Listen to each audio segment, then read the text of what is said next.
सा गांव था जो पर्वतों और नदियों के बीच बसा हुआ था। यहाँ के लोग सीधे साधे और श्रमिक थे, परंतु भीतर से व्याकुल थे, क्योंकि उनके मन में शांति नहीं थी। इस गांव में एक बालक था, आर्योत्तम। उसका मन बचपन से ही बहुत जिज्ञासु था। जब अन्य बच्चे खेलते थे, वो आकाश को निहारते हुए सोचता, मैं कौन हूं? इस जीवन का उद्देश्य क्या है? क्या मृत्यु अंत है या किसी और यात्रा की शुरुआत? ये प्रश्न उसके भीतर लगातार गूंजते रहते। समय बीतता गया और आर्योत्तम बड़ा होने लगा, लेकिन उसकी जिज्ञासा कभी कम नहीं हुई। उसने वेद, उपनिषद और तपस्वियों के प्रवचन सुने, परंतु कोई ऐसा उत्तर नहीं मिला जो उसके हृदय को संतुष्ट कर सके। एक दिन गांव में खबर फैली कि महान तपस्वी सिद्धार्थ गौतम, जिन्हें अब बुद्ध कहा जाता है, पास के वन में ठहरे हैं। यह सुनते ही आर्योत्तम का हृदय प्रज्वलित हो उठा, जैसे किसी बुझी हुई लौ को दोबारा प्राण मिल गए हों। उसने अपने माता पिता से अनुमति मांगी और पैदल ही बुद्ध की दिशा में निकल पड़ा। कई दिन की यात्रा के बाद वो उस स्थान पर पहुंचा जहां बुद्ध वृक्ष के नीचे शांत मुद्रा में बैठे थे। उनके चेहरे पर अपार शांति और एक ऐसी दिव्यता थी जो शब्दों से परे थी। आर्योत्तम ने नमन किया और विनम्रता से पूछा, भगवन, मैं अपने मन को समझ नहीं पाता। वो कभी शांत नहीं रहता, कभी भयभीत हो जाता है, कभी वासनाओं से भर जाता है, तो कभी दुख में डूब जाता है। कृपया मुझे बताइए, इस मन को नियंत्रित करने की गुप्त विधि क्या है? बुद्ध ने उसकी आंखों में देखा और कहा, वत्स, ध्यान ही वो विधि है जिससे मन को समझा और साधा जा सकता है। ध्यान कोई रहस्यमयी जादू नहीं है, ये एक प्रक्रिया है स्वयं को देखने की, अपने विचारों को पहचानने की और उन्हें पार करने की। आर्योत्तम की आंखें चमक उठीं, परंतु उसने एक और प्रश्न पूछा, भगवन, मैं कैसे जानूं कि मैं ध्यान कर रहा हूं या सिर्फ विचारों के चक्रव्यूह में फंसा हूं? बुद्ध मुस्कुराए और बोले, वत्स, जब तू अपने विचारों को देख रहा हो पर उनसे जुड़ा ना हो, जब तू सांस की गति को महसूस कर रहा हो पर उस पर कोई प्रतिक्रिया न दे रहा हो, तभी तू ध्यान की ओर बढ़ रहा है। ध्यान वो अवस्था है जहां तू उपस्थित होता है, अपने भीतर, अपने मूल में। इसके बाद बुद्ध ने उसे एक साधारण पर अत्यंत शक्तिशाली विधि सिखाई, जिसे अनापान कहा जाता है। उन्होंने कहा, आर्योत्तम, बस बैठ जा एकांत में, रीढ़ को सीधा रख, आंखें बंद कर और केवल अपनी सांस को देख। ना उसे बदल, न पकड़, न छोड़, बस देख, जैसे कोई पहरेदार द्वार पर खड़ा रहता है, सचेत, शांत, निरपेक्ष। आर्योत्तम ने तुरंत उस विधि का अभ्यास शुरू किया। पहले दिन ही उसके भीतर तूफान उठा, विचारों की बाढ़ आई। कभी वो बचपन में चला गया, कभी भविष्य की कल्पनाओं में खो गया, कभी इच्छाओं और आकांक्षाओं में डूब गया।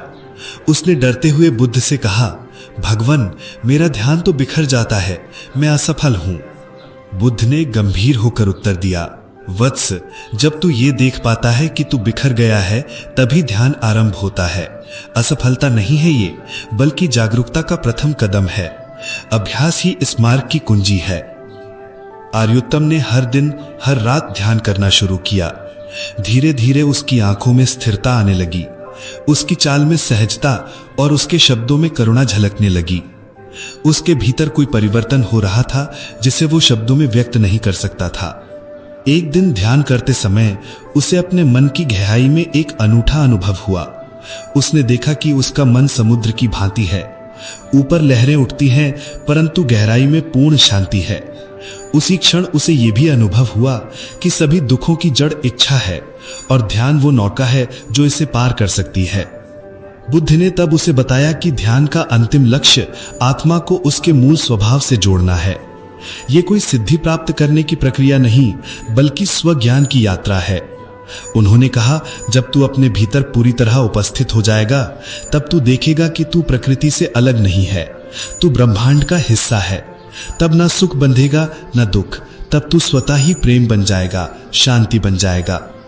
आर्योत्तम अब केवल एक शिष्य नहीं था, वो स्वयं ध्यान की यात्रा पर निकल पड़ा था। उसने कई वर्षों तक विभिन्न स्थानों पर साधना की, जंगलों में, गुफाओं में, नदी के किनारे, हर जगह वो केवल एक ही अभ्यास करता, सांस का निरीक्षण। उसने कभी मंत्रों का सहारा नहीं लिया, कभी किसी मूर्ति की कल्पना नहीं की, केवल सांस को देखा, नियंत्रण किए बिना। धीरे धीरे उसे अपने शरीर से, अपने विचारों से, अपनी इच्छाओं से एक दूरी अनुभव होने लगी। एक बार वो नदी के किनारे बैठा था। उसने देखा एक पत्ता पानी पर तैर रहा है, कभी इधर कभी उधर, परंतु पत्ता नदी नहीं है, वो बस उसके ऊपर है।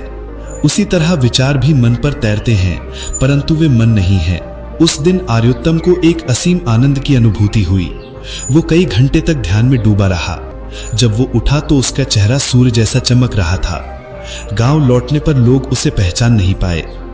एक स्त्री ने कहा, क्या ये वही आर्योत्तम है जो वर्षों पहले गया था? अब तो ये एक तपस्वी लगता है। आर्योत्तम ने मुस्कुराकर कहा, मैं वही हूं, परंतु अब मैं जानता हूं कि मैं कौन हूं। उसने गांव में ध्यान की विधि सिखानी शुरू की। वो बच्चों को, युवाओं को, वृद्धों को, सभी को ये सिखाता कि कैसे सांस की साधना से भीतर की अशांति को शांत किया जा सकता है। उसके जीवन में अब कोई दिखावा नहीं था, ना कोई बड़ी बातें, केवल साधारणता और मौन में गूंजता हुआ गहरा सत्य। एक दिन गांव के ही एक युवक ने उससे पूछा, गुरुदेव, आप ध्यान में इतने वर्षों से हैं, क्या आपने ईश्वर को देखा? आर्योत्तम ने उत्तर दिया, मैंने ईश्वर को नहीं देखा, परंतु मैंने उस मौन को देखा है जिसमें ईश्वर प्रकट हो सकता है। मैंने अपने भीतर उस ज्योति को अनुभव किया है जो कभी बुझती नहीं। ये सुनकर युवक स्तब्ध रह गया। धीरे धीरे आर्योत्तम की ख्याति दूर दूर तक फैलने लगी, परंतु वो कभी स्वयं को गुरु नहीं कहता। वो कहता, मैं केवल एक साधक हूं जिसने ध्यान से अपने भीतर की अनंत गहराइयों को देखा है। जो भी चाहे वो भी इस मार्ग पर चल सकता है, बस समर्पण चाहिए और निरंतर अभ्यास। उसने अंतिम वर्षों में केवल मौन में समय बिताया। अब वो बोलता नहीं था, परंतु उसका मौन ही एक शिक्षा बन गया था। लोग उसके पास बैठते और भीतर कुछ पिघलने लगता। एक दिन ध्यान में बैठे बैठे ही उसने देह त्याग कर दी। उसके चेहरे पर हल्की मुस्कान थी, जैसे कोई विश्राम पा चुका हो। गांव वालों ने उसके ध्यान स्थान को शांति धाम कहा और वहां रोज ध्यान करने आने लगे। वो स्थान आज भी मौजूद है जहां लोग केवल मौन में बैठकर सांस को देखते हैं, जैसे आर्योत्तम ने सिखाया था। आर्योत्तम की ये कहानी हमें सिखाती है कि ध्यान कोई परिकथा नहीं, बल्कि एक विज्ञान है। ये ना तो किसी एक धर्म का हिस्सा है, ना किसी विशेष वर्ग के लिए आरक्षित है। ये मनुष्य का स्वाभाविक अधिकार है अपने भीतर उतरने का, स्वयं को जानने का। बुद्ध की सिखाई ध्यान विधि अनापान आज भी उतनी ही प्रभावशाली है जितनी सहस्त्रों वर्ष पहले थी। ये कहानी हर उस व्यक्ति को समर्पित है जो अपने जीवन में शांति चाहता है, जो अपनी उलझनों को सुलझाना चाहता है और जो इस यात्रा में केवल सत्य को खोजता है। एक गांव में एक आदमी था जो हर दिन चिंताओं में डूबा रहता था। वह अपने छोटे छोटे दुखों को इतना बड़ा मानता था कि उसका मन हमेशा अशांत रहता। एक दिन वह बुद्ध के पास गया और बोला, मेरे मन को शांति नहीं मिलती, मैं क्या करूं? ये बुद्ध ने उससे पूछा, तुम दिन भर क्या करते हो? उसने कहा, मैं बस अपनी दुकान पर बैठता हूं, ग्राहकों का इंतजार करता हूं और सोचता रहता हूं। बुद्ध मुस्कुराए और बोले, अपने शरीर को काम दो, मन को विश्राम मिलेगा। हर सुबह 1 घंटा टहलो, अपने खेत में मेहनत करो और फिर देखो। उस आदमी ने बुद्ध की बात मानी। उसने हर सुबह टहलना शुरू किया, अपने खेत में काम किया और पसीना बहाया। कुछ ही हफ्तों में उसने देखा कि उसका मन पहले से कहीं ज्यादा शांत है। उसकी चिंताएं कम हो गई थीं और वह छोटी छोटी बातों पर ध्यान देना बंद कर चुका था। आज की दुनिया में हम कहते हैं समय नहीं है, लेकिन सोचिए, ओवर थिंकिंग के लिए हमारे पास घंटों हैं, चिंता में डूबे रहने के लिए पूरी रात है, लेकिन 30 मिनट टहलने का वक्त नहीं। यही तो फर्क है सोच और कर्म के बीच। जब आप अपने शरीर को सक्रिय करते हैं तो मन की आग धीमी पड़ती है। विज्ञान भी यही कहता है, जब आप व्यायाम करते हैं तो आपके दिमाग में स्ट्रेस हार्मोन कम होते हैं और शांति बढ़ती है। कल्पना कीजिए, अगर आप हर सुबह सिर्फ 20 मिनट टहलने जाएं। शुरुआत में आपका मन भटकेगा, लेकिन जैसे जैसे आपका शरीर गर्म होगा, आपका मन ठंडा होने लगेगा, पसीना बहेगा और विचार शांत होंगे। यह कोई जादू नहीं, यह आपके शरीर और मन का प्राकृतिक संतुलन है। अब एक और उदाहरण लेते हैं। मान लीजिए आप एक स्टूडेंट हैं और परीक्षा की चिंता आपको परेशान कर रही है। आप रात भर पढ़ते हैं, लेकिन मन बार बार भटकता है। अब अगर आप सुबह 15 मिनट की सैर करें या कुछ योग करें तो आपका दिमाग तरोताजा हो जाएगा, आपकी एकाग्रता बढ़ेगी और आप पढ़ाई में ज्यादा ध्यान दे पाएंगे। ये छोटा सा बदलाव आपके पूरे दिन को बदल सकता है। तो आज से एक वादा करें, हर दिन कम से कम 30 मिनट अपने शरीर को हिलाएं। टहलें, दौड़ें, योग करें या कोई ऐसा काम करें जिसमें आपका शरीर सक्रिय हो। अगर आपका मन बेकाबू हो रहा है तो जूते पहनिए और बाहर निकल जाइए। 10 मिनट चलेंगे तो 50 विचार गायब हो जाएंगे। 20 मिनट चलेंगे तो बेचैनी कम होने लगेगी। और जब पसीना बहेगा तो आपका मन कहेगा, अब मैं चुप बैठना चाहता हूँ। अब ये सिर्फ एक सलाह नहीं, ये जीवन का नियम है। दूसरी विधि, अपने इनपुट को शुद्ध करें। कभी सोचा है आप दिन भर अपने मन में क्या क्या भर रहे हैं? आप जो देखते हैं, जो सुनते हैं, जो पढ़ते हैं, वह सब आपके मन का भोजन है। अगर आप गंदा पानी पिएंगे तो आपका शरीर बीमार होगा। ठीक उसी तरह अगर आप अपने मन में नकारात्मकता, तुलना और बेकार का कंटेंट डालेंगे तो आपका मन भी बीमार हो जाएगा।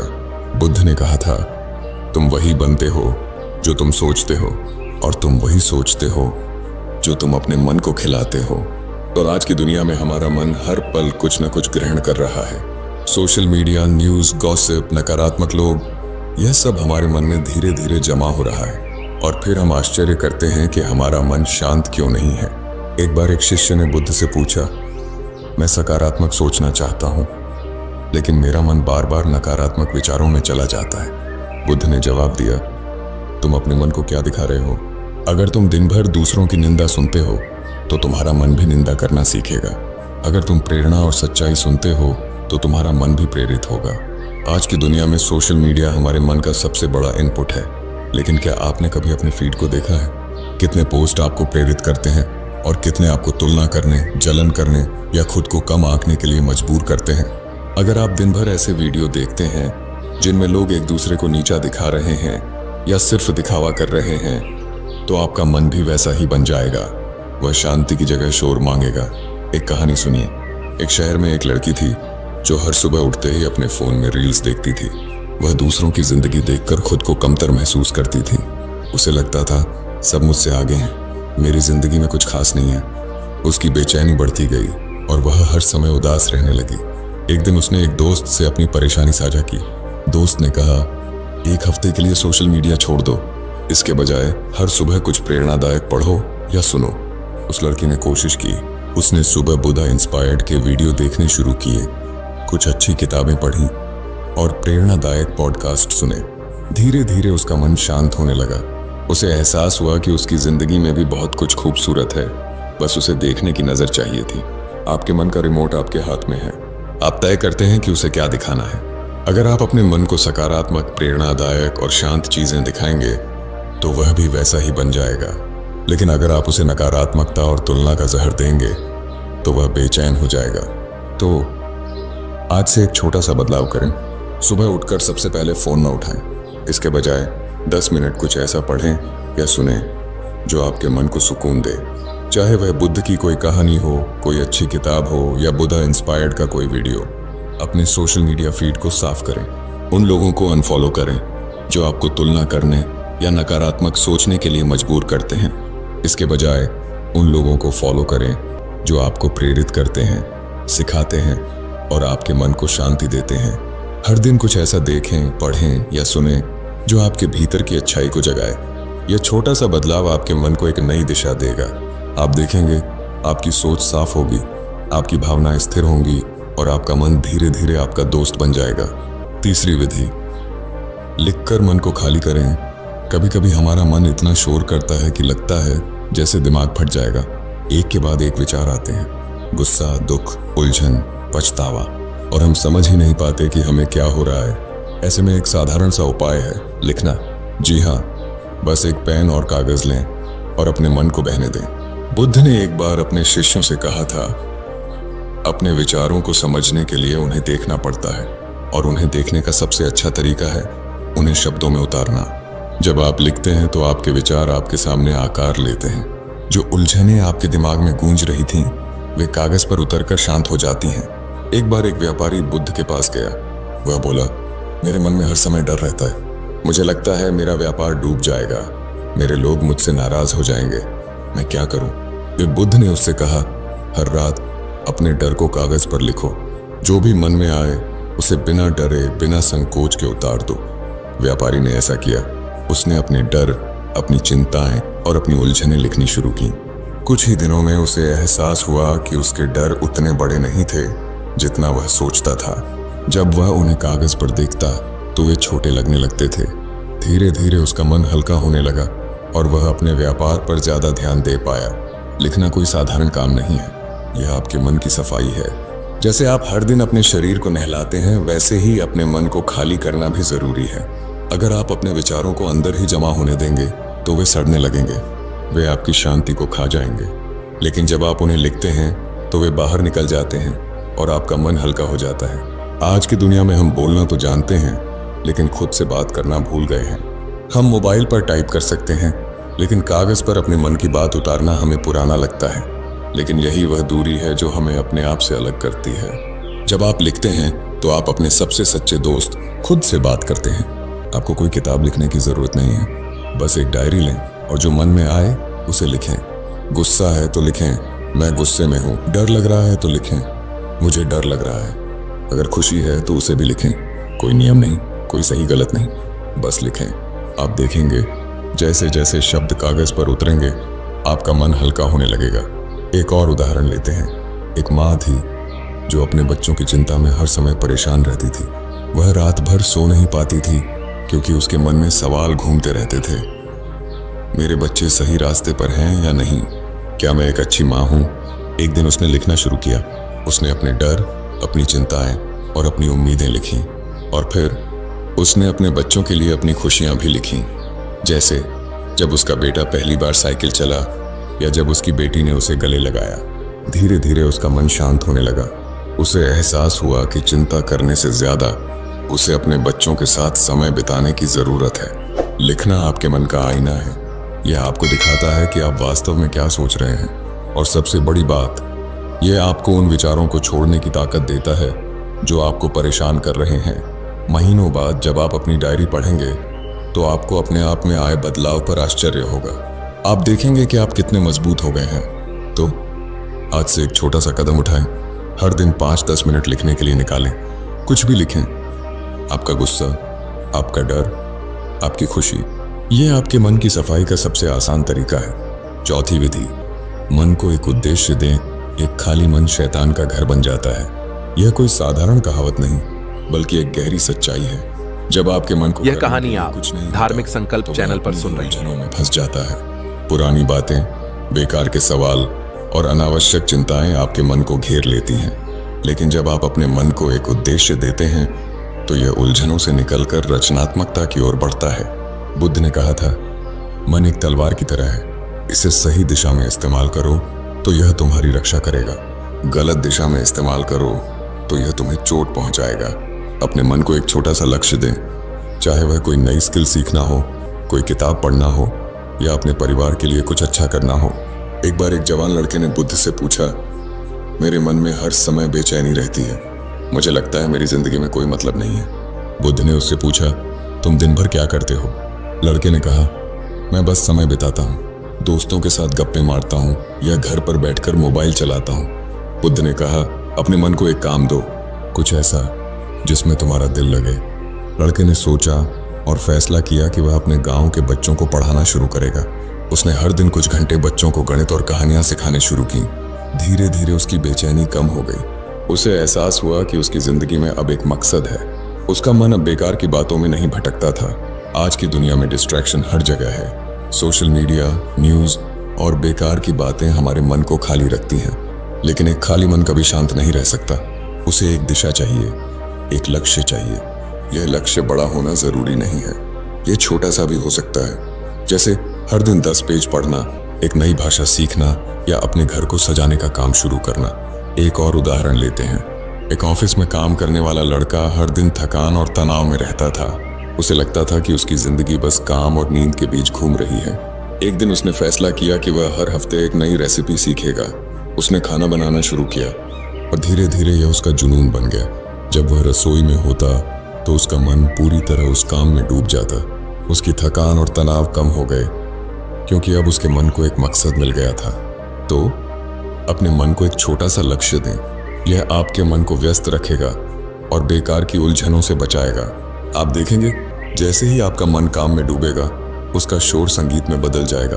आपके विचार साफ होंगे, आपकी भावनाएं स्थिर होंगी और आपका मन आपका साथी बन जाएगा। आपकी सांसें आपके सबसे करीबी दोस्त हैं। वे आपके जन्म से लेकर आखिरी पल तक आपके साथ रहती हैं, बिना रुके, बिना शिकायत। लेकिन कितनी बार आपने अपनी सांसों पर ध्यान दिया है? बुद्ध ने कहा था, सांस वह पुल है जो तुम्हें वर्तमान से जोड़ता है। वो जब आप अपनी सांसों पर ध्यान देते हैं तो आपका मन भूतकाल और भविष्य की उलझनों से निकलकर वर्तमान में आ जाता है। कभी गौर किया है, जब आप डरते हैं तो आपकी सांसें तेज और उथली हो जाती हैं, लेकिन जब आप सुकून में होते हैं तो सांसें धीमी और गहरी होती हैं। यह दिखाता है कि आपका मन और आपकी सांसें कितनी गहराई से जुड़ी हैं। जब आप अपनी सांसों को देखना शुरू करते हैं तो आपका मन अपने आप शांत होने लगता है। एक बार एक शिष्य ने बुद्ध से कहा, मेरे मन में हर समय विचारों का तूफान चलता है। मैं ध्यान करना चाहता हूँ लेकिन मेरा मन रुकता ही नहीं। बुद्ध ने कहा, अपनी सांसों पर ध्यान दो। विचार आए तो आने दो, लेकिन बार बार अपनी सांसों पर लौट आओ। शिष्य ने ऐसा किया। उसने हर दिन कुछ मिनट अपनी सांसों, क्या मेरे स्टूडेंट्स मुझसे खुश हैं, को देखना शुरू किया। शुरुआत में उसका मन भटकता था, लेकिन धीरे धीरे वह शांत होने लगा। उसे एहसास हुआ कि सांसें उसे वर्तमान में ला रही थीं, जहां कोई चिंता नहीं थी, कोई पछतावा नहीं था। आज की दुनिया में हम हर समय भविष्य की चिंता या अतीत के पछतावे में खोए रहते हैं, लेकिन सांसें सिर्फ वर्तमान में होती हैं। जब आप अपनी सांसों पर ध्यान देते हैं तो आपका मन भटकना बंद कर देता है। यह ध्यान का सबसे आसान और प्रभावी तरीका है। आइए एक और उदाहरण लेते हैं। एक टीचर थी जो अपने स्टूडेंट्स की जिम्मेदारी में हर समय तनाव में रहती थी। वह रात को सो नहीं पाती थी क्योंकि उसके मन में सवाल घूमते रहते थे।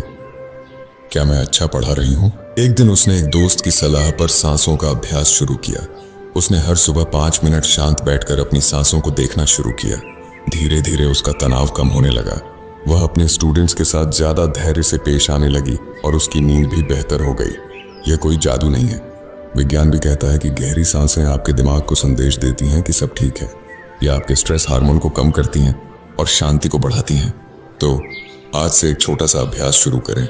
हर दिन 5 मिनट शांत बैठें, अपनी सांसों को देखें, महसूस करें कि हवा आपके नथुनों से कैसे अंदर जाती है, आपकी छाती कैसे उठती है और फिर सांस कैसे बाहर निकलती है। कोई विचार आए तो उसे आने दें, लेकिन फिर सांसों पर लौट आएं। यह छोटा सा अभ्यास आपके मन को स्थिर कर देगा। आप धीरे धीरे खुद से जुड़ने लगेंगे और आपका मन आपका साथी बन जाएगा। छठी विधि, चुप रहने की कला सीखें। दुनिया में सबसे ताकतवर वह इंसान नहीं जो सब कुछ बोल देता है, बल्कि वह है जो सब कुछ जानकर भी चुप रह सकता है। बुद्ध ने कहा था, शब्दों में वह शक्ति है जो बना भी सकती है और बिगाड़ भी सकती है। कई बार हम गुस्से में, जल्दबाजी में या भावनाओं में बहकर कुछ ऐसा बोल देते हैं जिसका पछतावा हमें सालों तक रहता है। एक बार एक गांव में 2 दोस्तों के बीच झगड़ा हो गया। एक ने गुस्से में दूसरे को कुछ कड़वे शब्द कह दिए। उन शब्दों ने उनके रिश्ते को तोड़ दिया। बाद में उसे पछतावा हुआ और वह बुद्ध के पास गया। उसने कहा, मैंने अपने दोस्त को खो दिया, काश मैंने उस वक्त कुछ न कहा होता। बुद्ध ने कहा, शब्द एक तीर की तरह है, एक बार निकल जाए तो वापस नहीं आता, लेकिन अगर तुम अपने मन को शांत रखना सीख लो तो तुम्हारे शब्द भी संयमित होंगे। चुप रहना कमजोरी नहीं है, यह आपकी ताकत है।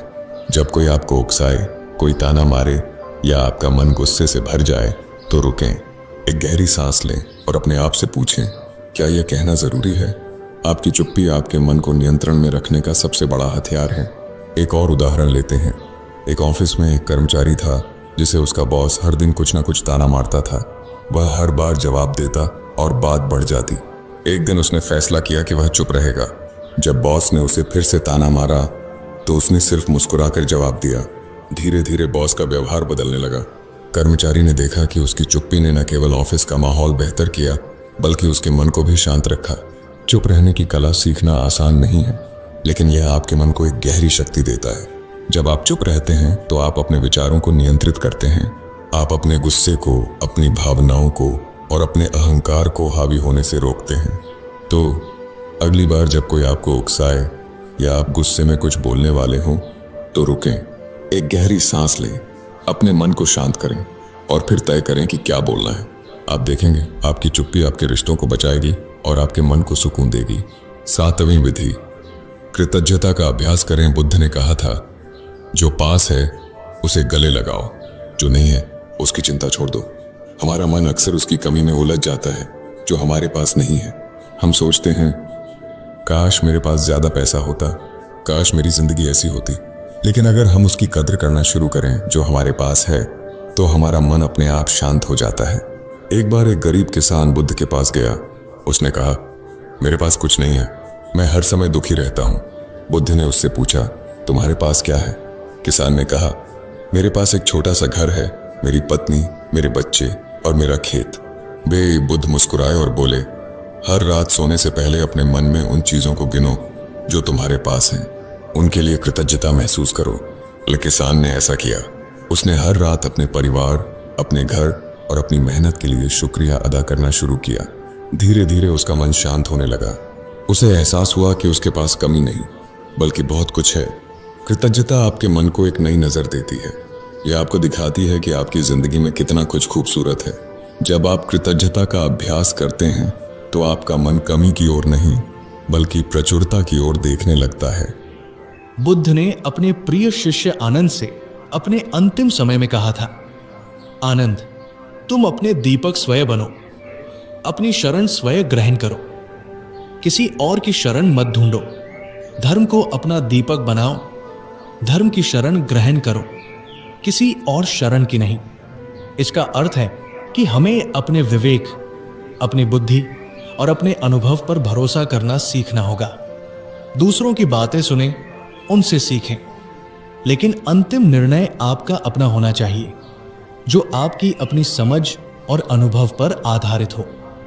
एक बार एक युवक सत्य की खोज में निकला। वो कई गुरुओं के पास गया, कई आश्रमों में रहा, अनेक ग्रंथ पढ़े, विभिन्न साधनाएं की, लेकिन उसे कहीं भी परम शांति और सत्य का अनुभव नहीं हुआ। वो थककर निराश होने लगा था। एक दिन वो एक घने जंगल से गुजर रहा था। रात हो गई थी और रास्ता भटक गया था। घना अंधेरा था और उसे कुछ भी दिखाई नहीं दे रहा था। वो डर गया और एक पेड़ के नीचे बैठ गया। तभी उसने देखा कि दूर कहीं एक छोटा सा दीपक टिमटिमा रहा है। उसे आशा की एक किरण दिखाई दी। वो उस दीपक की रोशनी के सहारे आगे बढ़ने लगा। वो दीपक एक छोटी सी कुटिया में जल रहा था जहां एक वृद्ध सन्यासी ध्यान में लीन थे। युवक ने सन्यासी के ध्यान से उठने का इंतजार किया। जब सन्यासी ने आंखें खोली तो युवक ने उन्हें प्रणाम किया और अपनी सारी कहानी सुनाई। उसने पूछा, गुरुदेव, मैंने सब कुछ करके देख लिया पर मुझे सत्य नहीं मिला, कृपया मेरा मार्गदर्शन करें। वृद्ध सन्यासी मुस्कुराए और बोले, वत्स, तुम जिस दीपक की रोशनी के सहारे यहां तक पहुंचे हो, वो दीपक कहाँ था? युवक ने कहा, वो तो आपकी कुटिया में जल रहा था। सन्यासी ने कहा, नहीं पुत्र, वो दीपक तुम्हारे भीतर था। जब तुमने घने अंधेरे में उस टिमटिमाती लौ को देखा तो तुम्हारे भीतर आशा जागी, साहस आया और तुमने स्वयं चलने का निर्णय लिया। बाहरी दीपक तो केवल एक निमित्त था। असली प्रकाश, असली मार्गदर्शक तुम्हारे भीतर ही है, उसे पहचानो। युवक को सन्यासी की बात समझ आ गई। उसने बाहर भटकना छोड़कर अपने भीतर झांकना शुरू किया, ध्यान और आत्मचिंतन के माध्यम से, और धीरे धीरे उसे अपने सभी प्रश्नों के उत्तर अपने भीतर ही मिलने लगे। दोस्तों, गुरु और शिक्षक हमें मार्ग दिखा सकते हैं, लेकिन उस मार्ग पर चलना हमें स्वयं ही होगा। अपनी आंतरिक शक्ति पर विश्वास करें। क्या आप भी अपने जीवन के महत्वपूर्ण निर्णयों के लिए दूसरों पर निर्भर रहते हैं?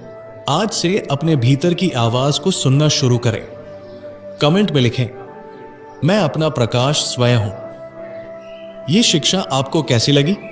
अगर आप भी मानते हैं कि असली ताकत हमारे अंदर है तो इस वीडियो को उन लोगों तक पहुंचाएं जो शायद खुद को कम आंक रहे हैं। आपकी एक शेयरिंग किसी के जीवन में उजाला ला सकती है। और हां, सब्सक्राइब बटन दबाना न भूलें। सातवीं बात, वर्तमान में जियो, यही एकमात्र सत्य है। हमारा मन या तो अतीत की यादों और पछतावों में उलझा रहता है या भविष्य की चिंताओं और कल्पनाओं में खोया रहता है। इस चक्कर में